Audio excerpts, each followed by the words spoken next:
সুন্দর জিনিস দেখবে, দেখো এই যে গাইজ, ও আমার সব সময় আমার সামনে বসবে আর এরকম লেজ নাড়াবে।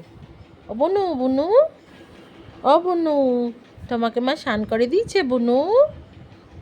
দেখেছো, দেখেছো কত কথা বোঝে বনু, তো ওতো বতো বতো। এই যে ওর একটা লেজ আছে কাঠ বিড়ালির মতো, ও খালি লেজ নাড়াবে, কত বতো বতো বতো।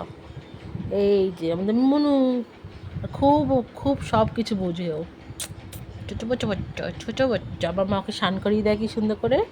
আর এরকম শান্ত বাচ্চা আমাদের ঘুমিয়ে আছে, শান্ত বাচ্চা। এত শান্ত বাচ্চা কোথাও দেখেছো? ওকে দেখে নাও, আবার ওর মতোই দুষ্টু বাচ্চা হয় না। আর এই যে, তাই তো কাঠবিড়ালি না বিড়াল, বিড়াল ছানা বুঝতে পারবে না। এই যে ওর একটা লেজ, আর এই যে দেখেছো, ধরছি বলে সুরসুরি লাগছে। টুকু, কুটু কুটু কুটু কুটু। দেখেছো কত বোঝে, আমাকে বোঝে, ও আমাকে চেনে তো, আমার ছোনো বাচ্চাটা। ও মনু, ঘুমাও ঘুমাও, ও সোনা ঘুমায়।